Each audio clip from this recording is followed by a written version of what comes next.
books that I read called the Neapolitan series by Elena Ferrante.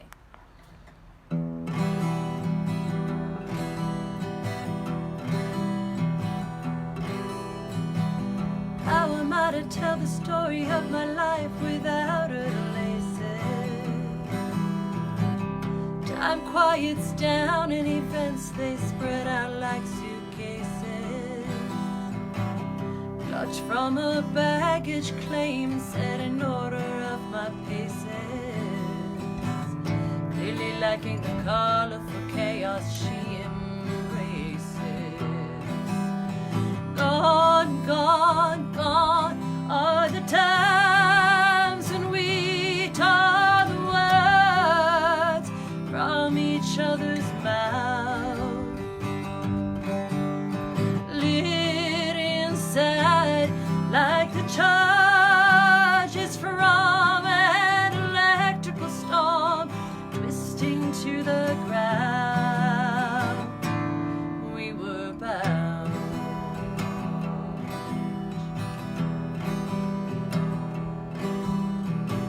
We would spend a summer listening to the slow hard breath of the sea,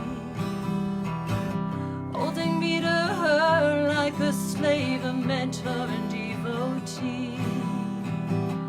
Everything that she was would in time be revealed in me. My love and my dream she took for her own to be. Gone, gone, gone are the times when we tore the words from each other's mouth. Lit inside like the charges from an electrical storm twisting to the ground. We were bound.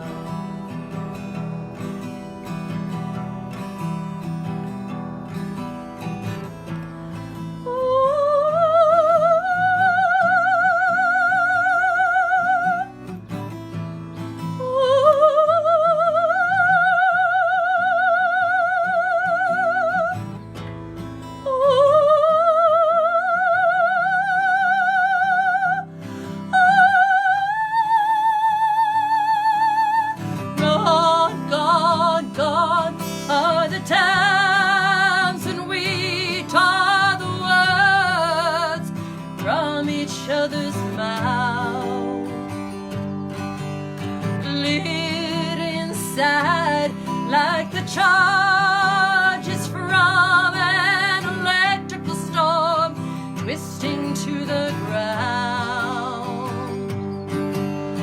Gone, gone, gone are the times when we tore the words from each other's mouth. Lit inside like the charges from an electrical storm twisting to the ground. We were bound.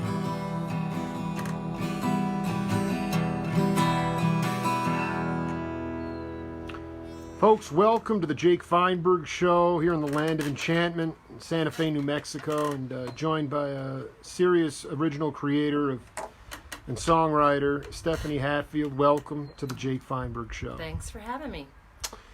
I know that you have a lot of different, you have a big bag of creativity. I mean, you're a big gardener and obviously, inspired by a lot of stuff. But musically speaking, can you talk about a time where you faced a lot of adversity?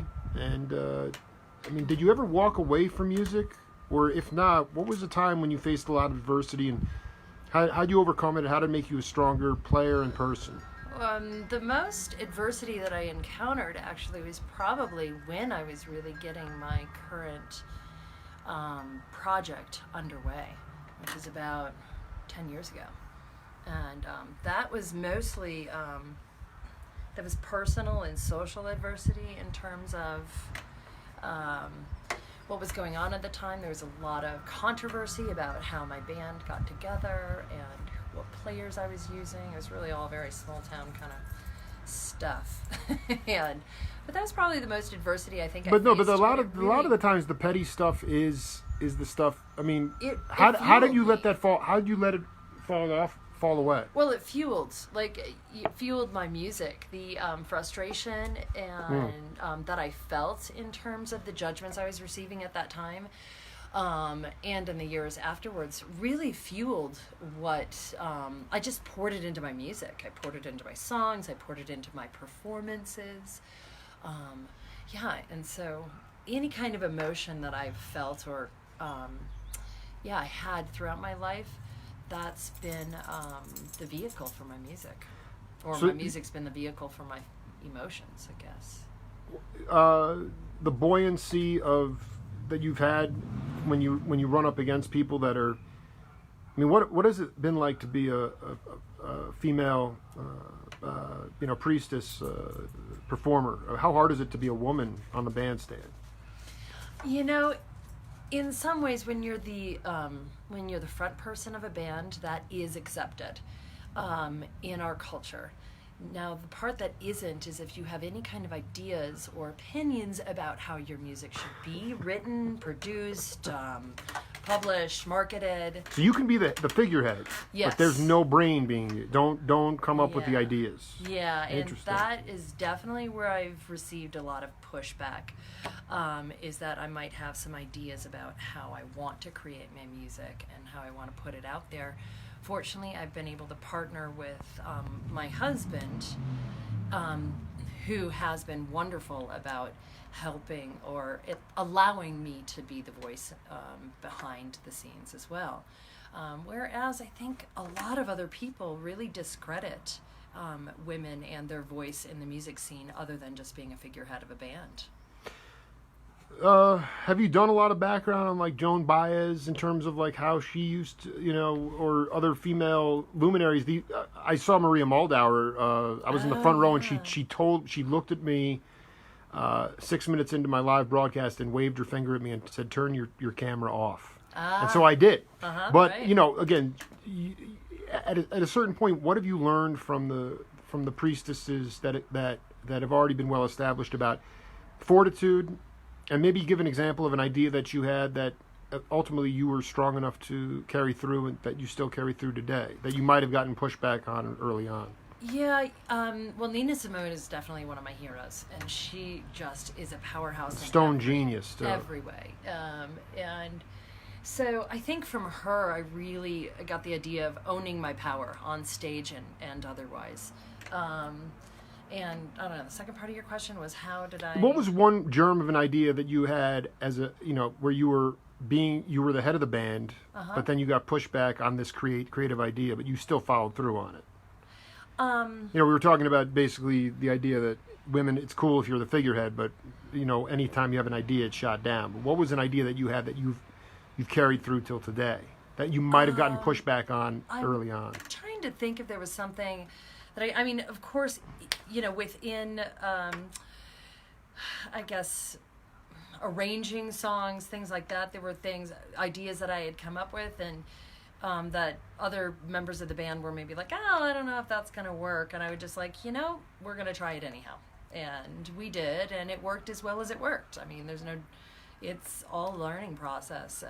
It's definitely been a balance between trying to take the advice of people who have as much experience or more than I do in this field, and balancing that with my ideas maybe as off the wall kind of ideas. No, it's called intuition and instinct. Exactly. Okay, as opposed to experience. Now, I'm not saying that it's great to have experience, and there's cats out there who've had years of experience, Sure. but most of their experience came on the street. It came learning on the street. Yeah, in fact, I've modeled a lot of recently, because my husband produced my first two albums. My husband and my other, the man Matt McClinton, who used to play bass with me, and they produced the first two albums, and they were brilliant at it, amazing.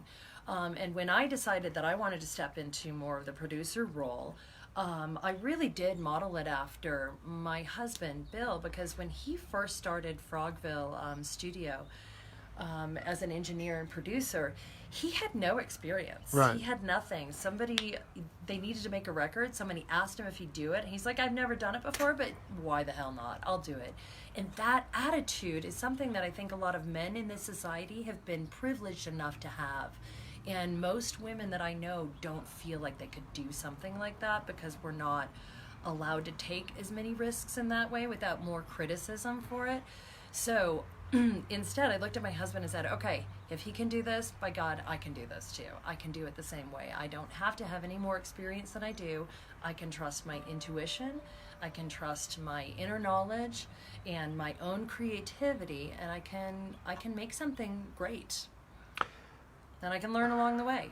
Well, I mean, Stephanie, how did you develop your internal time feel? I mean, you weren't playing with a trap drummer right away. So, how did you develop I mean, a lot of cats don't realize everybody has their own, it comes from your heart. Today in academia, it's all coming from the head. Right. All right, they're learning sequences, they're learning changes. I'm speaking more about jazz coming out of the academy, but I'm just talking about everybody has their own heartbeat. And I'm wondering about how you really developed your internal time rhythm. I really, actually, that's the example that I use when because I teach, and that's the example that I use with my students, is that you have an internal metronome. You really do. And everything that you play is just in relationship to whatever that heartbeat is.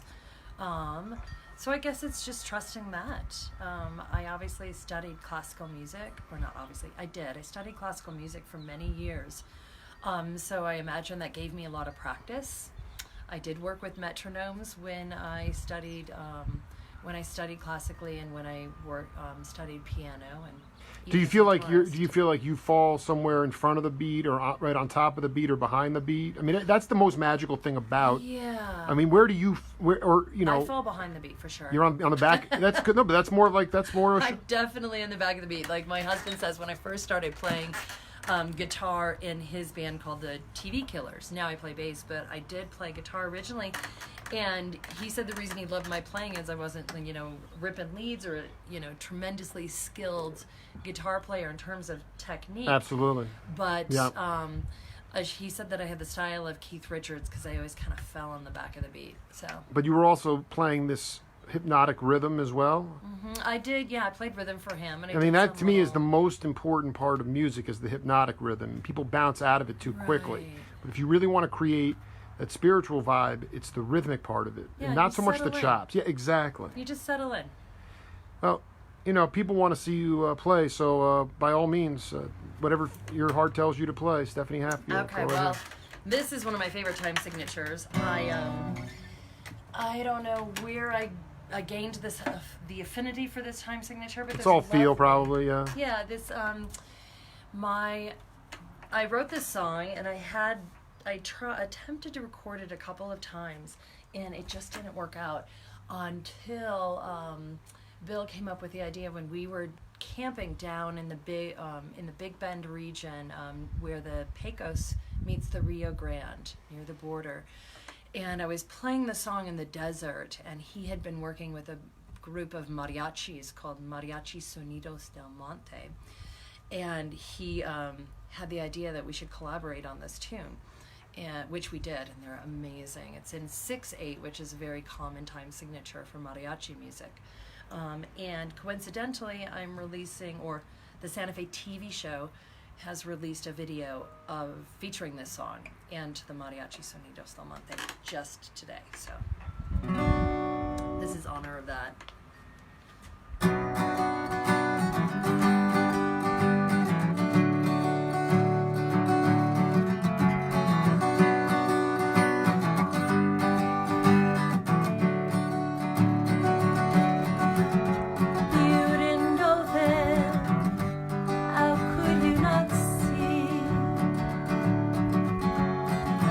Impossible to love you if I didn't leave.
I'd rather not know what this is. Better not to know, better not to have been kissed. But if you hold me now under the apple tree, heavy with the wine, tears will flow from me. I'll melt into you without a fight. I wish you back, I wish you back, I wish you back into my life.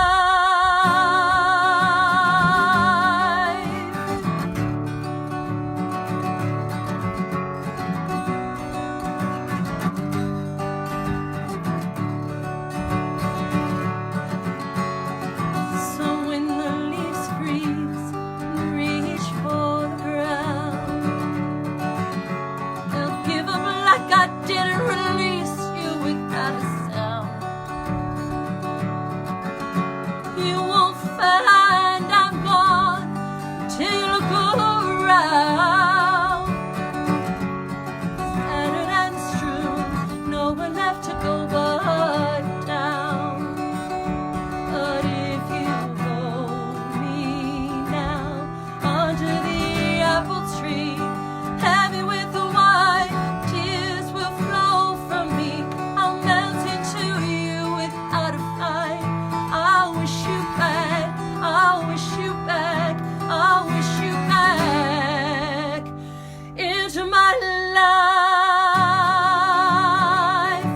But if you hold me now under the apple tree, heavy with the wine, tears will flow from me. I'll melt into you without a fight. I wish you back, I wish you back, I wish you back into my life.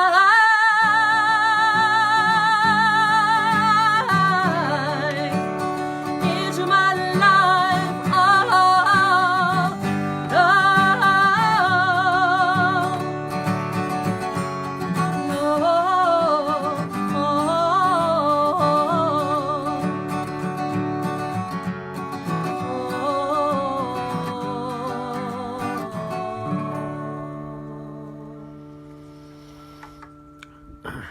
Just want you to talk to your musical brothers and sisters out there, even with just pretty simplistic,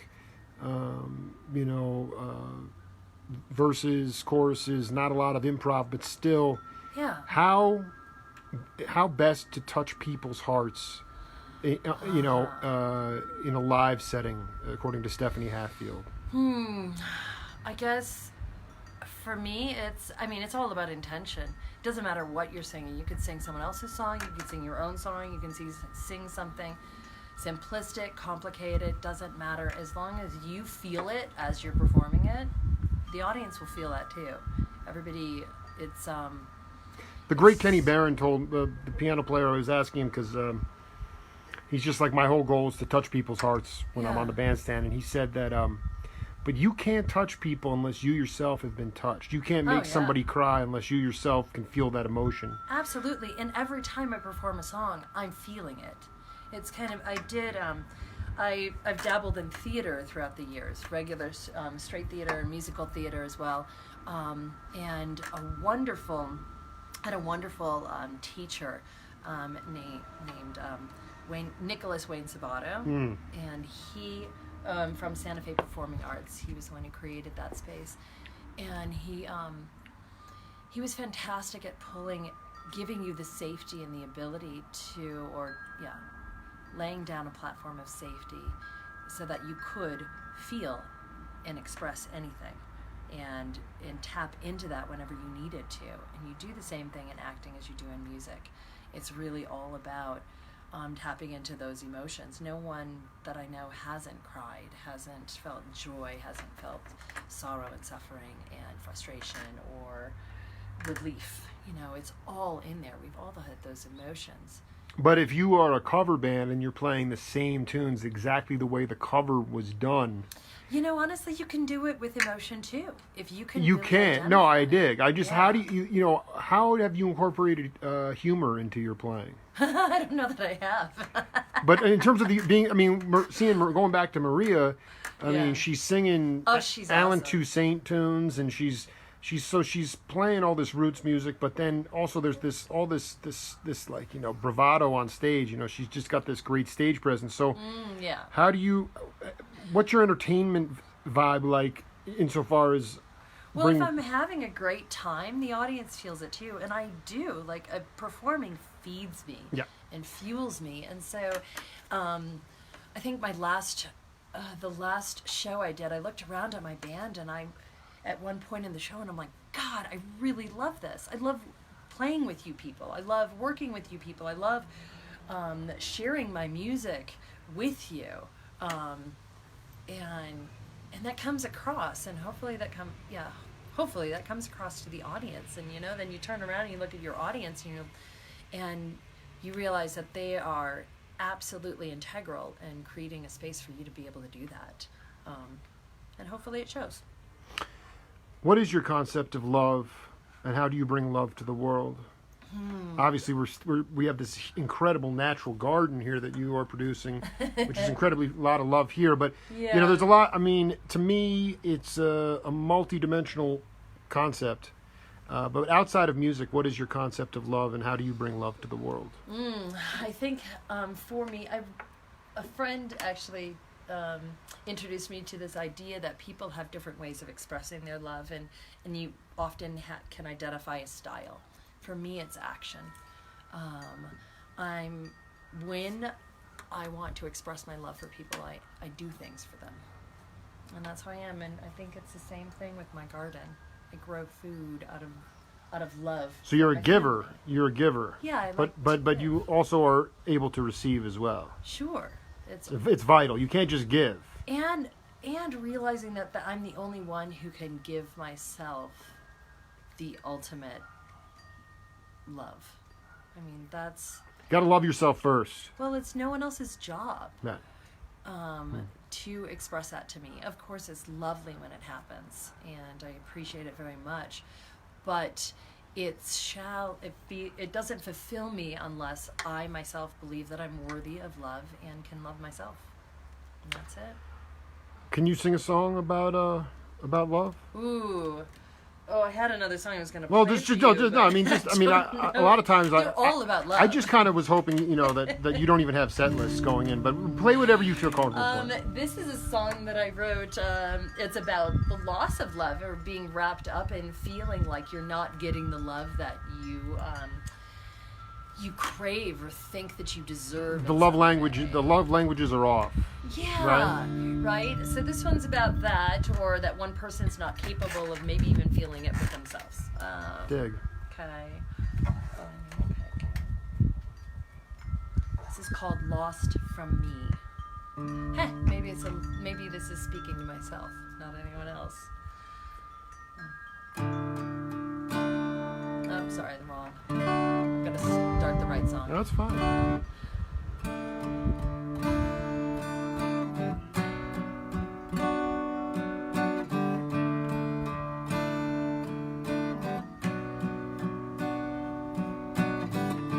She's too up in a voice that kills,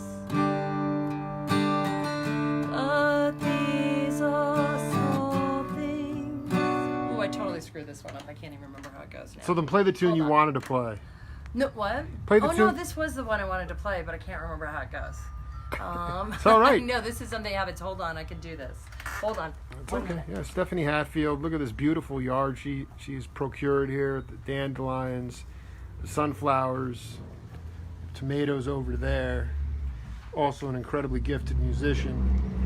And like we know on the Jake Feinberg show, it's a people's history of music. So, all right, yeah, Got it. do it. All right. Now we're going to try this one again. Take okay, two, this is yeah. called Lost for Me. I wrote it many years ago. Yeah.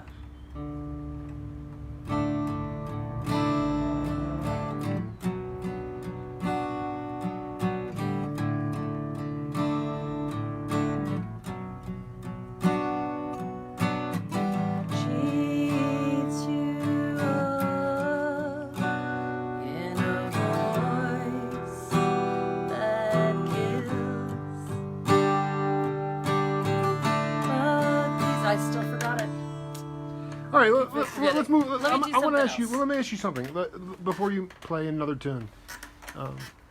As a I know which one I'm gonna do. as a leader, what is the most important qualities of leadership on the bandstand for you, non-verbally? I guess, how I'm playing my guitar, because I have a guitar in my hand at all times, so I can't cue the band the same way. So Do you use hand signals, or is there eye contact? Well, How I do you, can't use hand signals because my hands are busy with the guitar. So I have to, and just honestly, I work with really great musicians, Sure. and they can follow me. They pay attention to what I'm doing. One of the greatest things I love to hear is when we're doing monitor mixes, and the drummer for our band, Matthew Tobias out of Albuquerque, who's an amazing drummer. go as track well. that cat down? Yeah, he's also runs a studio called Empty House Studio. Anyhow, he always makes sure he has enough of my vocals in his monitor. Like, if they can follow my voice, if they can hear my voice, I they dig. know what to do. No, they stay within. They stay in the time. Yeah, absolutely. My husband, Bill Palmer, also another engineer, producer, is amazing here at Frogville Studio. He just knows my music so well, and he knows my style, and he knows when I'm going to do something, when I'm not. Heck, if I miss a verse like I was doing on this song, he knows exactly what to do, and we both worked together in each other's bands for so long that's just inherent at this point. And Noah Baumeister, who plays bass with us, is another incredible musician who's worked with many incredible bands in this town, including a jazz band called Orn Etc. And Ornette. Orn Etc. Right, Ornette Coleman. That's Yes. a homage to him. Uh-huh, I guess most importantly, do you allow people to come into your band and let them be themselves? Yeah, absolutely. I mean, they have to, and if that Because there's a mic. You don't the micro. Exactly. Explain how you allow them to feel comfortable being themselves. Even if they stretch your songs out a little bit beyond your comfort zone, you still let that go? I mean, it all depends. Like, it's not necessarily about my comfort zone. It's about what serves the song. And so if stretching beyond my comfort zone is what serves the song, by all means, I'm all for that. But I do still want to maintain, it's a balance of feeling like I can fulfill the vision that I have for a song. And, but everybody in the band feels comfortable in bringing their ideas and suggestions to our sessions. When we get together to work up a new tune, everybody's free to put in their ideas, which is exactly what makes a song so great, because I just started playing bass not even a year ago, a little less than a year ago, and so I'm not an incredible bass player. I can't lay out a bass line for every song. I haven't laid out the bass line for every song. I don't have all the ideas. I'm certainly no drummer. So when Matthew comes in, I trust his Tobias, vision. I hope he's going to tune into Tobias. this later. Yeah. And again with Bill, he's an incredible guitar player, and he plays every instrument, honestly. So Right. he comes up with some incredible ideas himself. So I have to listen to those, and sometimes I listen to the ideas and I'm like, that's brilliant, let's do it. And sometimes it doesn't work, and that's fine, but we all have to feel free to express them, so because otherwise we'd miss out. Well, it's a burn too. It's a serious slow burn. People will burn out too. So it's important to have that democratic wave. Play your heart out. Okay. All right, so this is a song called What I Was, and I think this is the first song that I actually really took the reins on the production side. So Bill and I co-produced this song. It was released as a single a couple years back.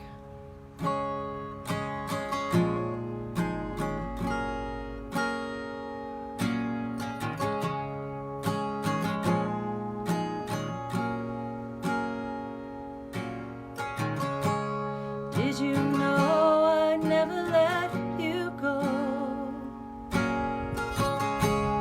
Did you know you'd be the only one?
You said that got some radio play?